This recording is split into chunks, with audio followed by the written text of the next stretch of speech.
Bon jeudi. Le seul et unique, j'espère que vous allez en profiter. Nous, ici, on va en profiter. On a une autre belle histoire inspirante à vous raconter. Ben, c'est pas moi qui vais la raconter. Non, moi, je parle pas aujourd'hui, j'écoute. C'est pas moi qui parle, mais c'est vraiment un temps d'arrêt. Vous prenez un temps d'arrêt pour recevoir ces histoires-là. C'est ça les entrevues de Sophie.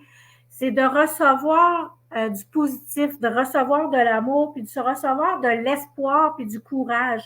De voir des gens qui utilisent leurs limitations pour rebondir, puis créer quelque chose alentour de ça. Au lieu de le tasser ou dire je suis pas capable de faire ça, non, on va bâtir quelque chose alentour de ces limitations-là. Je trouve ça tellement formidable, des gens qui ont une imagination. J'ai eu dans une entrevue, la madame, embarque-tu dans ma remorque? Elle va vers les gens avec sa remorque. Hey, j'en reviens pas, j'en reviens pas. Alors, en dessous, c'est marqué bienvenue, bienvenue. Vous pouvez vous abonner à la page Les Inspirations de Sophie. Les entrevues sont toujours diffusées en direct dans cette page-là. Donc, vous pouvez la partager parce que ce n'est pas un groupe privé. Vous pouvez partager plus de monde qu'on puisse toucher. Ben, on va avoir gagné notre point. Alors, je vais vous présenter notre invité d'aujourd'hui. J'utilise mes petites feuilles pour rien manquer. Alors, c'est une maman d'une petite fille de 2 ans et demi. Elle a été diagnostiquée un cancer quand la petite, elle avait 3 mois. Une belle personne, une humaine de cœur. Elle dit tout arrive pour une raison. C'est son mantra. Son histoire, elle est douce et pleine de lumière. Sa maladie l'a fait se questionner sur le sens de sa vie. Et aujourd'hui, elle accompagne les femmes qui vivent le même parcours. Elle est impliquée dans un organisme merveilleux. Elle pourra peut-être nous en parler tantôt. Elle aide des entrepreneurs avec leur poutine, gérer un peu leur charge mentale. Alors, j'accueille cette lumineuse humaine avec son histoire inspirante. Alors, je vous souhaite une belle écoute, remplie d'amour. On la fait venir. Je fais ma petite baguette magique, je la fais venir apparaître à l'écran. Allô? Allô, merci. Laurence Goyette, faire des épreuves de la vie à un levier pour aider les autres. Oui, mon Dieu, merci pour les beaux mots. C'était vraiment un bel accueil. Ça me touche beaucoup. Merci. Je vais essayer d'être à la hauteur de ton beau texte. J'ai oublié de dire que sur le côté, ou pas trop en bas, les gens peuvent laisser des commentaires, nous faire des coucous. Et si je les vois passer, ben je les mettre en ligne que Laurence elle les voit. Génial. Alors, c'est à ton tour de nous parler. Oui, en fait, comme tu l'as dit, Sophie, je suis maman d'une petite fille de 2 ans et demi. J'ai 33 ans et dans le fond, je suis en rémission depuis 1 an et demi d'un cancer du col de l'utérus. Ça a changé beaucoup de choses dans ma vie. Aujourd'hui, j'ai une vision complètement différente de la vie, là.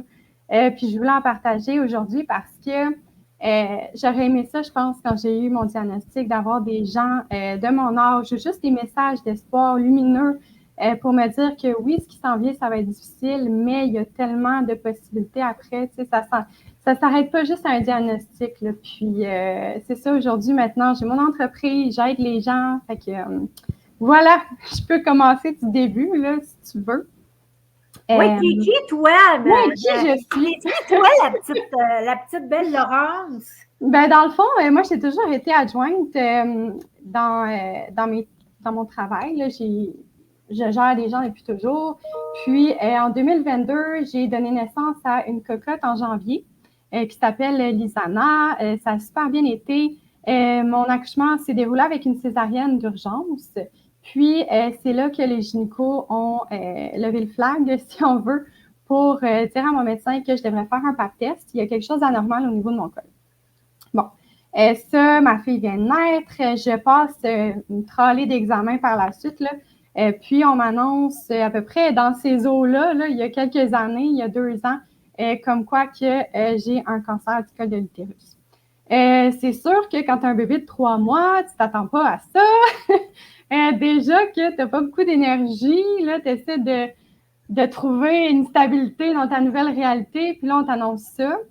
Ça a été un peu un choc, mais ma fille, on dirait qu'elle m'a donné tellement d'énergie puis de force que, tu sais, moi, j'étais vraiment là, dans le « OK, go, on y va ». Puis au début, ce qu'on m'a dit, c'est, bon, on devrait faire une hystérectomie, donc on enlève tout l'utérus, puis on envoie ça pour des analyses, voir qu'est-ce que ça a l'air, mais on ne devrait pas faire d'autres traitements, tout est beau. Je subis mon hystérectomie. Ça, c'est encore des deuils que je dois faire parce que là, je ne peux plus avoir d'autres enfants, mais j'ai la chance. OK, je savais pas que c'était à cet endroit-là. OK. Ouais, fait que. Ça, OK. Oui, fait que je ne peux plus avoir d'enfants. C'est un gros deuil pour moi à faire, mais mon conjoint et moi, on est d'accord avec ça. Lui, il me supporte beaucoup là-dedans. Puis on a la chance d'avoir une cocotte. Fait que, tu sais, moi, je me dis, j'ai une enfant, c'est parfait, puis elle a besoin d'une maman en santé. Fait que, OK, go, on y va pour l'hystérectomie. Ça a été difficile. Ma fille, elle avait 5 mois. J'ai pas pu la prendre pendant 2 mois de temps. J'ai été vraiment chanceuse d'avoir ma mère à côté de moi qui m'a beaucoup aidée, mon conjoint, tout ça. Ma belle-mère, ma famille, bref.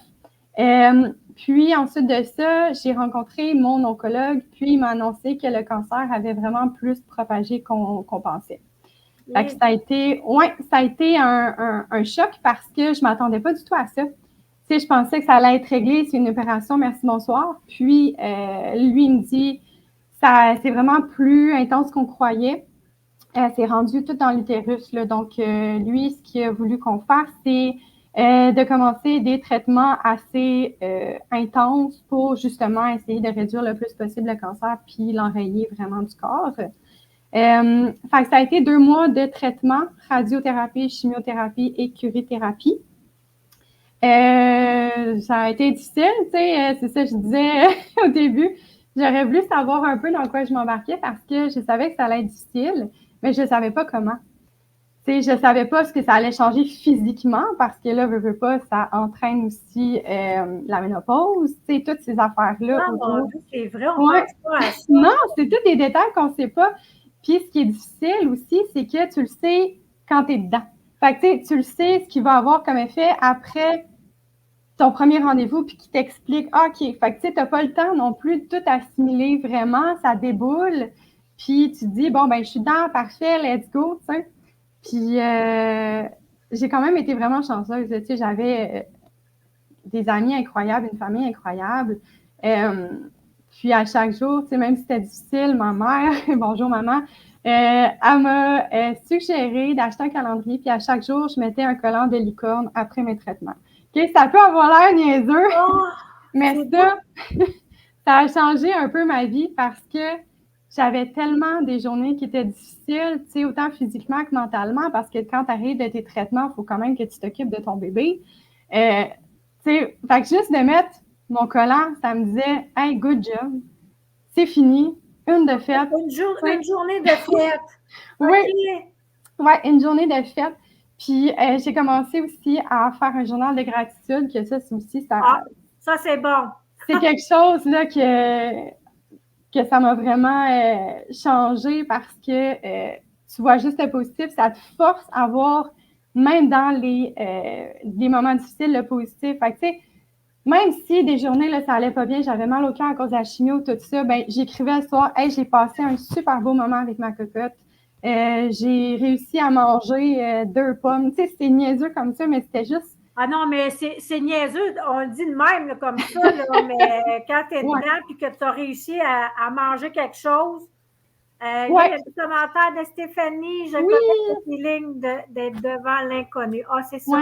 C'est ça, c'est l'inconnu. C'est challengeant, justement, parce qu'on ne sait pas ce qui va arriver. Ça fait peur. Tu sais, Mais en même temps, c'est d'aller une étape à la fois, puis de, tu sais, ça sert à rien d'anticiper. Moi, je me suis rendu compte de ça, ça sert à rien d'anticiper. Tu sais, puis là, en ce moment, je suis en rémission, ça va bien. Ça me sert à rien de penser à, ouais, mais si ça revient. Tu sais, en ce moment, ça va bien. Je focus là-dessus, puis on verra quand on sera rendu là. T'sais. Fait que, voilà. Mais donc, c'est ça. J'ai eu des traitements. Ça a terminé le 23 décembre. En passant, j'ai été traitée au CHU Fleurimont à Sherbrooke, là, puis c'est des gens exceptionnels avec un E majuscule. J'ai rien à dire. Là, ils ont été super à tous les niveaux. Mais bref, c'est ça. Je suis en rémission depuis janvier 2023 à peu près. Ouais. Tu continues-tu à mettre tes collants quand même?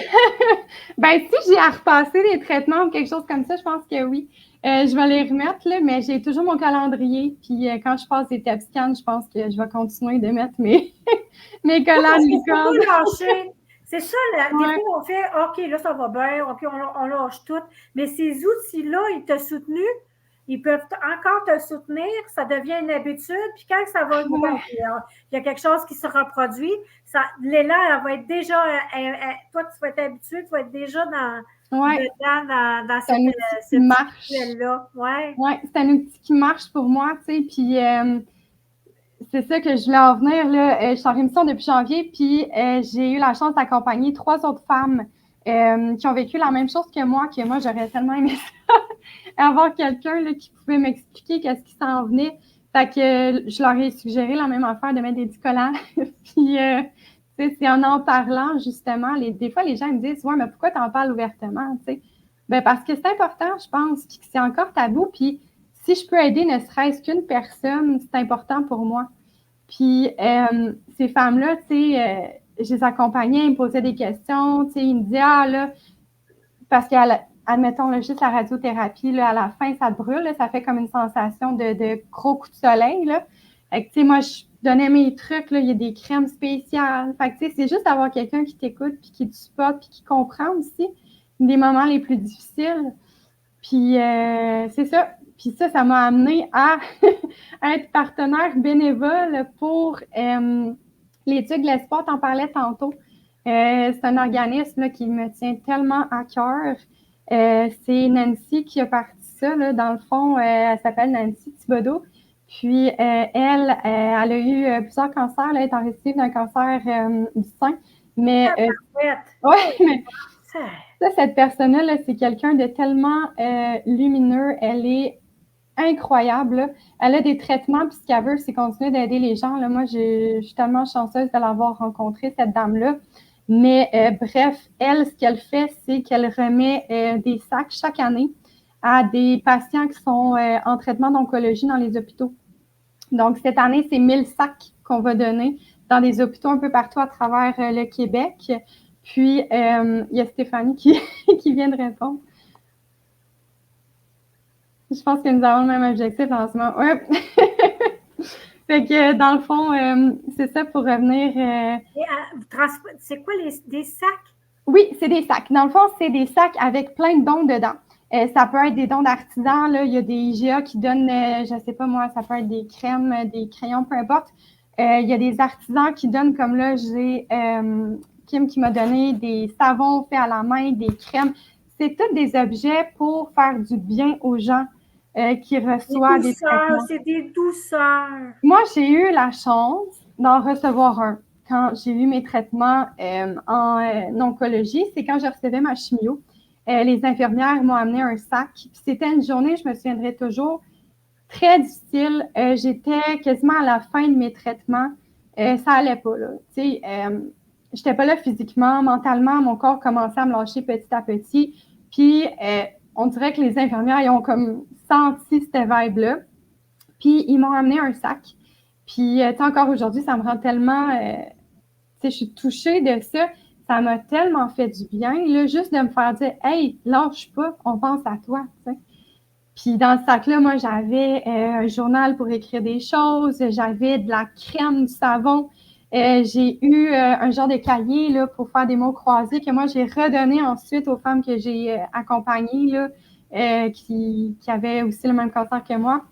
Fait que, tu sais, c'est un mouvement incroyable. Puis, en ce moment, on est en train de récolter tous les dons. Fait que, bref, je fais un petit appel si jamais il y en a qui sont intéressés là, à donner. Dans toi, tu vas tout mettre sur... Parfait. Parfait. Fait que, c'est ça qu'on fait. On ramasse des dons pour faire sourire un peu les gens là, qui ont des traitements en oncologie, des journées qui sont plus difficiles. Fait que, c'est ça. Ça m'a amené à faire partie de cet organisme merveilleux-là. Et aussi, par la suite, ben, je suis partie à mon compte en tant qu'adjointe virtuelle et stratégique. Parce que, ben oui, mais c'est parce que tout est lié. Tu sais, moi, après ça, quand je suis retournée salariée, j'avais de la misère.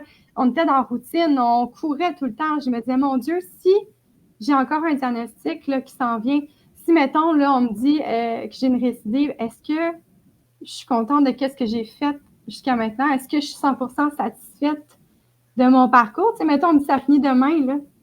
Es-tu fière de ce que tu as fait? Est-ce que tu trouves que tu as changé la vie des gens? As-tu fait une différence? Tu sais, oui. Mais est-ce que vraiment, à mon plein potentiel, je pense pas, tu sais.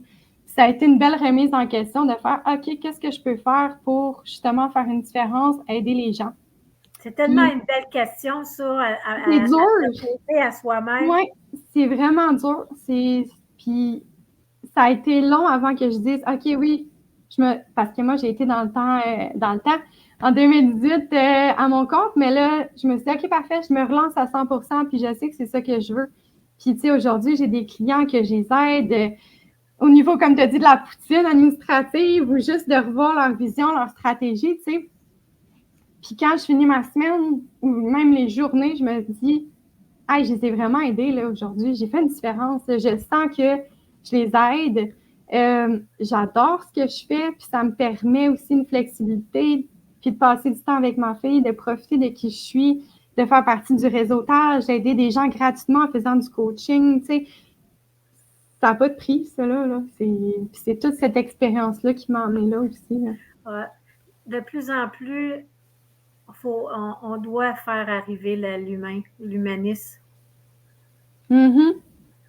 Ouais. On devrait revenir au ballon d'amour et don de soi, puis de s'unir au lieu de se compétitionner. Vraiment, puis ça apporte quelque chose, oui, au niveau professionnel, parce que tu te fais des relations, puis tout ça, mais le bien que ça apporte, en tout cas, pour moi, là, quand j'aide les gens, là, c'est différent, vraiment, là. Puis ça fait du bien autour de soi aussi, là, tu sais, quand on fait rayonner ça, puis que, tu sais, là, je parlais, oui, on veut que ça soit lumineux, que ça soit positif, ben ça a de l'impact sur tout le monde après, là. Ben, dire, j'ai pas toute cette technique-là, mais on est comme à 5 personnes de près. Si toi, tu rayonnes, tu envoies tes rayons de soleil, ben, tu les envoies à 5 personnes. Ah, c'est beau. Si tu fais le mal, ben, il risque que dans les 5 personnes, il se passe quelque chose aussi. Ah non, c'est fou, là. Quand on est conscient de ça, qu'on est conscient de ce don-là, c'est un don. Fait que quand on pense que c'est juste pour nous autres d'être de bonne humeur ou on est fâché ou quelque chose comme ça, mais ça touche les gens près de toi. Vraiment. Là. Puis, tu sais, de partager ça, je pense que ça peut peut-être rassurer des gens aussi que, tu sais, ils viennent de recevoir un diagnostic ou ils sont dedans puis qui trouvent ça difficile, tu sais, il y a espoir, puis faut pas se décourager quand il y a des affaires qui sont négatives, tu sais, c'est juste d'y aller une étape à la fois, puis d'avoir une gratitude aussi, là, ça, c'est quelque chose qui a complètement changé, là, je dis pas qu'avant, je l'avais pas, là, mais tu sais, juste de faire, hey, j'ai un toit, je suis bien, je suis aimée, j'ai des gens autour de moi, tu sais, c'est ça, ça fait rayonner, puis ça met de la lumière, là, quand il y en a peut-être un peu moins. Oui, hein? Parce que c'est ça, la vie, hein? La vie, elle peut être ça aussi. C'est plus sombre. Mais je pense que quand on parlait de petits rituels, d'être en gratitude, de le rentrer dans une habitude. Je dis l'équation répétition plus temps égale une habitude. Fait que si on prend l'habitude de faire nos rituels, on va chercher nos outils à mettre dans notre sac à dos de bonheur. Tellement.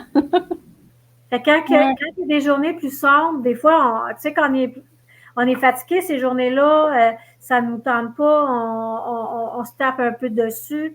Fait que c'est pas le temps d'aller, bon, on va aller chercher des ateliers, on va aller chez Google, puis maintenant, tu l'as dans ton sac à dos, tu l'as mis. Fait que quand il arrive ces moments-là, ben, t'en sors un de temps en temps. OK, je vais prendre celui-là aujourd'hui. Exactement, tu sais, puis c'est tous des outils que ça fait du bien de partager aussi, là, tu sais, quand il y a des gens que tu sais qui ont des moments plus difficiles ou justement, tu sais, moi, j'accompagne les gens qui ont des diagnostics de cancer, ben, tu sais, justement, ces outils-là, c'est le fun de les partager, de faire, regarde, ce qui s'en vient, ça va être difficile, mais tu as ces outils-là, c'est rassurant aussi de faire, bon, ben, rassurant, oui, dans les journées plus difficiles, j'ai des outils pour voir un peu plus le positif, pour pas minimiser parce que c'est vraiment pas ça que c'est, là, mais c'est vraiment d'avoir de l'appui, plus de force. Puis c'est ça, c'est rassurant, là, je pense. Est-ce que tu es d'accord aussi d'aller chercher la garde rapprochée qu'on appelle, d'avoir des gens, alors de choisir, mettons, une, deux ou trois personnes que quand tu Oui. Ah ouais, c'est nécessaire, je pense. Tu sais, si je fais juste parler de mon cheminement, mettons, là, je sais pas qu'est-ce que j'aurais fait, là, sans ma mère, sans ma belle-mère qui était à côté, mes amis qui, juste des messages pour me dire, hey, lâche pas, on pense à toi. Tu sais, puis ma mère a été là pour s'occuper de ma fille quand ça allait pas. Juste d'écouter des fois aussi quand ça file pas, de dire, hey, aujourd'hui, là, ça va pas. C'est pas une bonne journée. J'ai pas besoin de conseils, là. Je veux juste une épaule puis une oreille qui m'écoute. Oui, puis tu sais, t'as pas besoin non plus de quelqu'un. C'est correct là, de dire, OK, oui, on est positif, parfait, on fonce, parce que moi, c'est vraiment ça que j'ai fait, là. Tu sais, j'ai foncé, je me suis dit, check moi bien aller. Mais c'est correct aussi d'être vulnérable, puis de vivre toutes les émotions, puis de choisir des gens qui vont te permettre de vivre toutes ces émotions-là aussi. Tu sais, puis de pas être gêné de pleurer quand ça va pas, puis de le dire quand ça va pas non plus, parce que sinon, on refoule tout ça, puis après, c'est difficile. On l'a pas vécu amplement, on l'a pas totalement vécu. Fait que ça nous rattrape, veut pas, là. Oui, c'est ça. Puis de refouler, c'est pas très bon pour non. Les émotions refoulées, ça n'aide pas. C'est comme une nourriture à la maladie. Oui, vraiment. Puis c'est pour ça qu'on veut enlever ça en délogue, là. Parce que, tu sais, je me souviens quand je recevais mes traitements, puis quand j'étais dedans, il y a des journées que j'avais de la misère à mettre le doigt sur comment je me sentais. C'est correct. Ouais. C'est correct de faire, hey, je sais pas comment je file. Tu sais, moi, j'ai vu le plus beau puis le plus laid en un an. Tu sais, j'ai eu ma fille, puis j'ai eu la maladie. Fait que c'était difficile aussi de dealer avec ça. Tu sais, comment je me sens? Je suis contente, ma fille, elle va bien. Tu sais, j'allais dans mes bras, mais en même temps, mais faut pas minimiser la souffrance que tu as. Oui. Puis, tu sais, c'est correct aussi de, quand quelqu'un, tu sais, mettons, ta garde rapprochée, comme tu disais, te demande comment ça va aujourd'hui, ben, c'est correct de dire je le sais pas. Non, moi, je dis souvent, c'est quoi ton pourcentage aujourd'hui? Ah! Au lieu d'élaborer trop, c'est quoi ton pourcentage? Oui, c'est vraiment intéressant, oui, parce que justement, ça donne une bonne idée sans nécessairement devoir mettre le doigt sur qu'est-ce qui va pas, t'sais. Parce que moi, ça me stressait. Qu'est-ce qui va pas? Pourquoi je me sens comme ça? Tu sais, j'essayais de me rationaliser, on dirait, tu sais.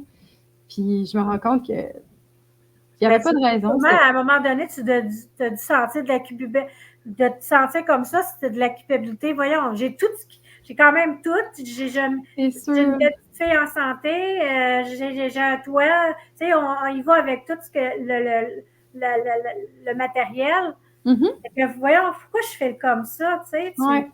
Parce que, tu sais, c'est un peu contradictoire parce que tu as tout ce qui est au niveau de la gratitude, que tu veux être super reconnaissant, mais il y a tout aussi, là, je file comme ça. Fait que, tu sais, c'est vraiment de faire la paix avec ces deux choses-là. Puis, c'est ça, de ne pas se mettre trop de pression non plus, là, puis de juste y aller comment on se sent au jour le jour. Puis, je pense que ça fait après qu'on est plus fort, on a un beau bagage, tu sais. Je suis une personne totalement différente de qui j'étais avant. Je sens que je suis transformée, puis c'est toutes ces étapes-là, toutes ces choses-là qui font en sorte qu'aujourd'hui, je suis outillée pour mieux aider les gens, puis je vois aussi mieux quand les gens filent moins. On dirait que mon radar, il est plus ouvert parce que je le sais, ça peut être quoi. Puis je le sais aussi que des fois, les gens, ils veulent ne pas en parler, puis c'est correct, tu sais. Mais juste d'apporter un appui, puis d'être plus ouverte. Moi, je suis plus ouverte qu'avant là-dessus, là. Puis c'est en parlant aussi de mes expériences que les gens, ils s'ouvrent plus, puis je peux être plus présente pour eux, puis les aider aussi différemment. Oui, c'est sûr, c'est sûr. C'est ça le but, hein, l'intention de les entrevues, c'est de justement d'aller s'identifier quand c'est de voir des gens qui partagent quelque chose, puis on peut s'identifier. Le phénomène de s'identifier à quelqu'un, ça nous donne un espoir de dire OK, ça se peut, ça se peut. Oui, Mais vraiment. c'est toi qui décides. Ah, ça, c'est certain. C'est la personne qui dit ça se peut, mais tu dirais ça se peut, mais puis je reste dans ma poutine, je reste dans ma lettre. Ben, c'est sûr que tu n'auras peut-être pas le résultat que l'autre personne qui a choisi de rebondir. Tu sais. Ouais, Dans le fond, là, c'est ça qu'on dit, hein? C'est un choix. C'est toi qui décides si tu as envie, de quoi tu as envie. Là. Vraiment, tu sais, puis j'accompagne aussi, ben, je dis des femmes, mais parce qu'il n'y a pas eu d'hommes encore, là. Ouais. Mais des femmes. En tout cas, le cancer du côlon, pas du côlon, mais du cas, Non, mais au niveau professionnel, j'accompagne des travailleurs autonomes qui se portent à leur compte, tu sais, puis c'est ça que je leur dis. Oui, tu peux bien planifier, sauf qu'à un moment donné, c'est ta décision, ça te revient, tu sais, vas-y. Tu n'auras peut-être pas d'autre chance. Prépare-toi bien, prépare-le avec une vision stratégique des choses, mais fonce. C'est tellement important, tu ne sais pas qu'est-ce qui va se passer demain. Fait que tout est possible quand tu es dans ton minding, quand que tu fonces, puis tu dis, il n'y a que des belles choses qui vont arriver à toi. On dirait que le positif attire le positif. Là. Puis moi, comme je dis tout le temps, tout arrive pour une raison. Fait que, tu sais, si tu es à ce moment-là puis que tu as l'opportunité de te partir à ton compte, ben go, tu sais, mais fais-le intelligemment, mais vas-y, c'est tellement une belle expérience, tu apprends tellement, puis c'est une belle opportunité, là. Ouais, c'est de plus en plus ça qui arrive, c'est l'humain, hein, c'est de mettre l'humain c'est ce qu'on fait là, avec les entrevues, c'est de mettre les humains en avant-plan. Pas l'entreprise. Il y en a, c'est le contraire. On met l'entreprise, c'est correct. Tout est parfait, tout est OK. Mais quand on met l'humain, c'est puis qu'on sait pourquoi qu'on le fait. Tu sais, on dit souvent, moi j'appelle le wow, le pourquoi, ton wow, pourquoi tu as choisi ça. C'est que quand tu as trouvé cet élan-là, cette mission-là, moi j'appelle ça une mission de vie. Ça devient une mission de vie là, après, là. La mission de vie, c'est d'aider les gens. Fait que tout ce que je peux faire pour vous aider, ben je vais le faire, tu sais. Exactement. Tout ça, par rapport, comme tantôt, j'ai fait je suis très manuelle, là, je ne sais pas si les gens ont remarqué, je parle avec mes mots. C'est-à-dire qu'on bâtit quelque chose alentour de nos limitations. Oui. Oui, vraiment. On adapte notre réalité puis on en ressort plus fort, là. En tout cas, moi, c'est ça que j'ai fait, là. Je voulais être présente, qu'est-ce que je veux? Je veux faire une différence. Je veux aider, je veux être présente pour ma famille, mes amis, ma fille. Puis je veux aider les gens. J'ai tout bâti ça autour de ça, puis je le vois aujourd'hui que c'est possible. Mais il y a 2 ans, là, tu m'aurais dit ça, là, je t'aurais cru, mais écoute, j'aurais eu des doutes, tu sais. Mais c'est ça. J'aurais eu des faces avec. Ouais, mais c'est de foncer, puis c'est de pas lâcher, puis quand que tu as un but, puis que ça te passionne, puis que ce que tu veux, c'est aider les gens, je pense qu'il y a toujours moyen de moyenner, puis d'en ressortir gagnant là-dedans. Là. Moi, j'ai le goût de te demander aussi, c'est quoi tes activités que tu fais pour garder cette belle lumière-là que tu as? As-tu des choses que tu fais? Ben, je suis en train d'écrire un livre pour justement aider les femmes. C'est inspiré de comment je l'ai vécu, mais c'est aussi fictif. Fait que ça me fait du bien. Moi, c'est une manière de parler de qu'est-ce qui m'est arrivé. C'est créatif, puis j'ai toujours aimé écrire, là. Fait que ça, OK! ça, c'est une de mes façons. Mais sinon, moi, je suis tout le temps en train de prendre des marches chez nous. Je suis dans la forêt, dans le bois, dans les montagnes. Super important. Oui? Ouais, je me suis reconnectée à la nature. Ça me fait du bien de sortir, d'être dans la nature, de voir plus grand que soi aussi. Je pense que c'est apaisant pour moi. De passer plus de moments possibles avec ma fille. Je fais mon journal de gratitude à tous les jours. Je fais du yoga là, parce que ça me permet aussi de méditer sur le positif, de m'arrêter un moment juste pour me recentrer aussi quand je me sens dépassée par tout ce qui se passe. Ça me permet de me recentrer, de refaire le point sur ce qui est important pour moi. Oui, c'est ça, c'est important. Hein. Je pense,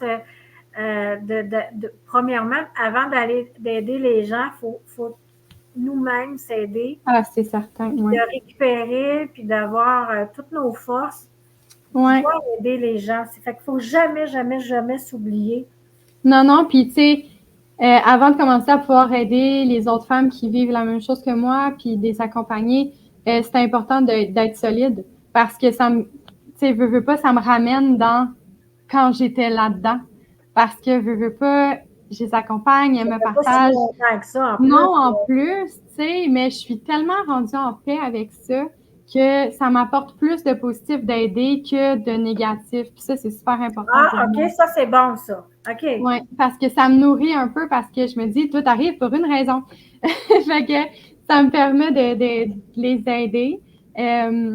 Mais c'est ça, fallait vraiment que je sois solide là, pour ça parce que justement, ça te ramène des souvenirs. Tu sais, ma première journée de chimio, tu sais, puis vers la fin, là, elle me dit, là, c'est dur, là, je me revois, tu sais, là-bas, puis de me dire, mon Dieu, ça va-tu finir?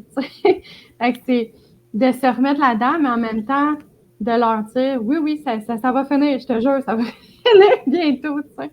Fait que, encore là, ça va finir, mais si toi, tu prends des outils, si tu. ouais. Parce que tu peux rencontrer deux personnes. Hier, l'entrevue, le médecin, le dernier soir, elle a réalisé que moi, je veux vivre, je veux redanser. Puis le médecin, il n'a pas annoncé, il lui a dit plus tard. Mais cette nuit-là, c'était comme sa dernière nuit, là. Elle ne passait pas à travers. Là, il a dit, pourquoi tu ne me l'as pas dit? Ben, il dit, il y a beaucoup de pourcentage quand tu sais que tu ne passeras pas la nuit. Parce que tu baisses les bras un peu, là. Ouais. Puis, tu sais, c'est sûr, c'est pas la même chose que cette dame-là, là. Mais moi, je me souviens, quand j'ai eu mon diagnostic, puis qu'on m'a dit, OK, il va falloir que tu fasses des traitements de radiochimiothérapie. Juste le mot, ça te fraise les... Ouais, c'est pas le fun. Mais je me souviens d'avoir bercé ma fille qui avait quoi, 6 mois peut-être, là. Puis, je l'endormais, puis j'étais toute seule dans sa chambre. Puis, je me suis dit, hey, c'est pas vrai, là. Moi, je vais me battre, là. Je vais voir ma fille grandir, là. Peu importe, là, je vais me battre là, jusqu'à la fin. Là, depuis ce temps-là, on dirait qu'il y a eu un déclic. Pardon, c'était quasiment ça ton wow, là, de dire. Ouais, je vais être là, puis je me bats. Là, à partir de là, il y a vraiment eu un déclic. Puis c'est OK, je vais donner tout ce que j'ai pour guérir puis être présente. Puis j'ai la chance incroyable d'avoir d'être en rémission. Là. C'est pas tout le monde qui a cette opportunité-là. Là, fait que c'est sûr que je vais en profiter. Puis chaque jour, je me le répète dans ma tête. Il faut que tu en profites. Tu es chanceuse d'être là, puis go. T'sais. D'arrêter de prendre des congés. Tu sais, les travailleurs autonomes ont de la misère à prendre des congés.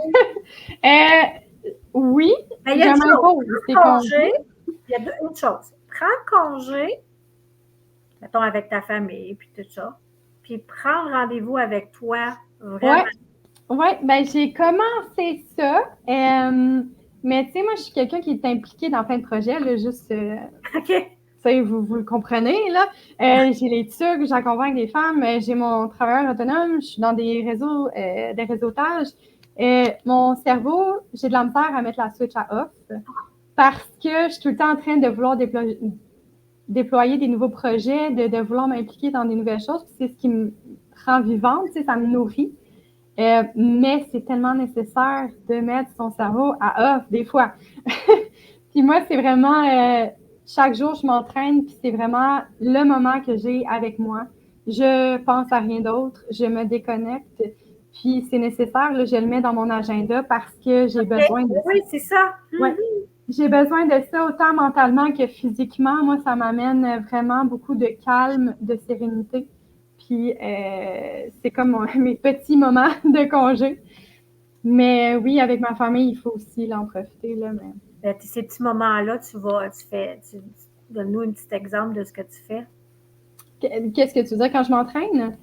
Quand tu prends soin de toi. Oui, ben, je vais m'entraîner. Ça peut être. Moi, je pensais que tu t'entraînais à faire ça. Mais je ne savais pas que tu. Physiquement, là, je cours, je marche dehors. OK.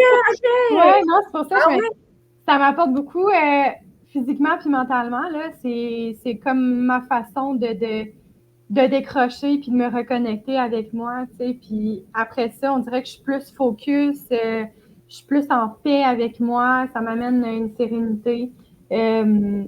Mais sinon, vraiment de marcher là, dans la forêt, là, puis ne serait-ce que marcher sinon avec ma belle-sœur qui est en face ou ma mère à côté. Tu sais, c'est de recharger les batteries puis de penser à rien d'autre. Recharger les batteries. Ouais. Ça, je pense que c'est ça qui est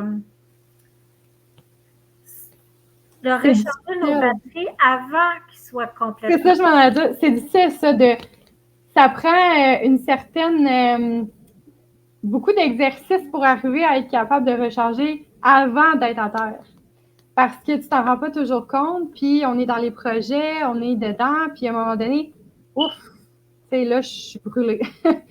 c'est ça, ça prend de la pratique d'arriver à faire, là, je commence à sentir que je suis fatiguée, là. Fait que de déconnecter avant, puis de prendre du temps pour soi pour pouvoir aider mieux les gens après, là, ouais, c'est essentiel. Oui, c'est tellement beau. Tellement, hein, je l'avais dit que ce message-là aujourd'hui serait doux, il serait dans la lumière. J'espère que ça a fait comme un câlin pour les gens là, qui vivent un câlin. Oui. Ouais. Je ne sais pas, là, moi j'ai un problème avec mon système d'alarme. Je ne sais pas si on va l'entendre. On t'entend-tu? Un petit peu. Oh, désolée, je n'aurais même pas porté attention, tu vois. Ah, écoute, on arrive à 37 minutes. On avait dit que c'était... Moi, j'aurais goût te demander quel message, quel conseil.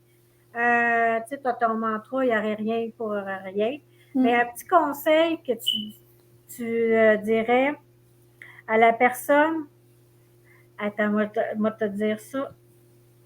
À la personne qui attend un rendez-vous.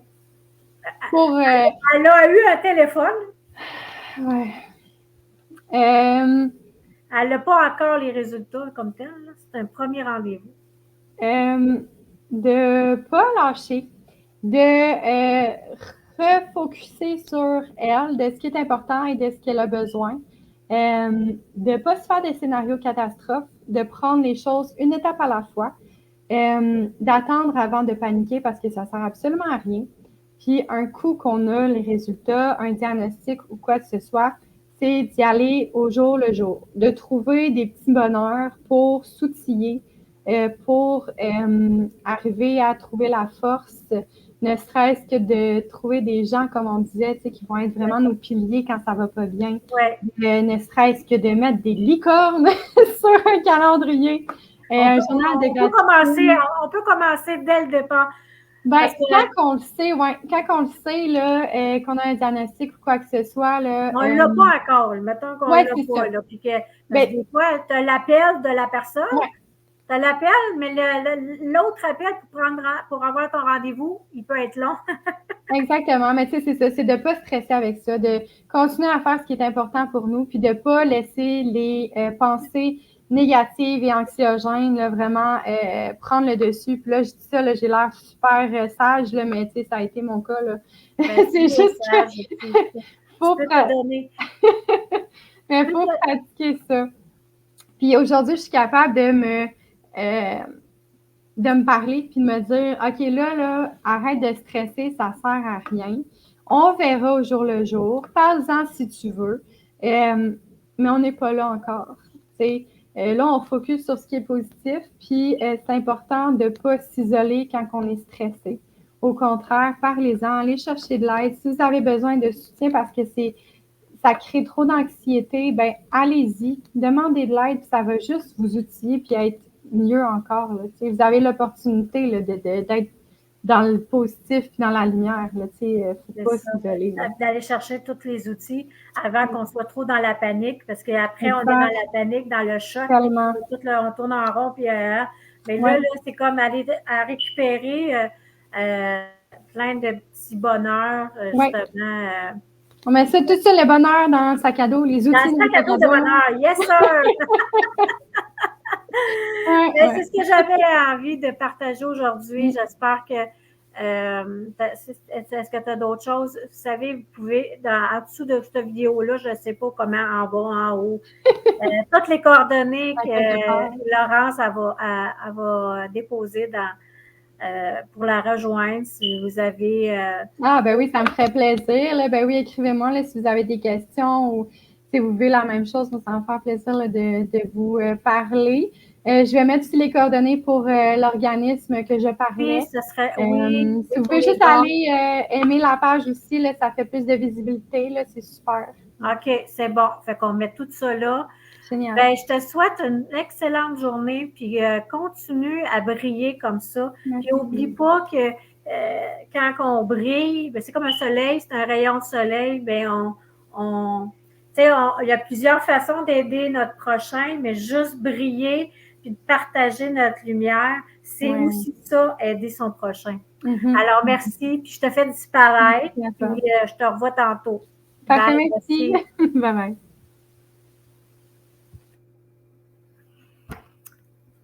Une belle histoire inspirante d'une humaine lumineuse. J'espère que vous avez apprécié de ce partage-là. Moi, j'apprécie énormément parce que, justement, je ne savais pas si je le disais, mais justement, quand je lui ai posé la question, qu'est-ce qu'on fait quand on reçoit un téléphone? Ouf! Moi, je l'ai. J'ai reçu un téléphone. Alors, vous savez, tout le monde marche un chemin. Puis si on peut s'unir dans l'amour, puis se soutenir ensemble comme humains, ben c'est ça, ma mission, elle serait comblée. Alors, vous savez, cette diffusion-là se fait directement en direct sur les inspirations de Sophie. Vous pouvez partager. Et je dis souvent, si Dieu le veut, on se revoit. Nous suivez, il va y avoir d'autres belles histoires inspirantes d'humains inspirants la semaine prochaine. Alors, d'ici là, remplissez votre sac de bonheur avec vos petits bonheurs. Bonne journée.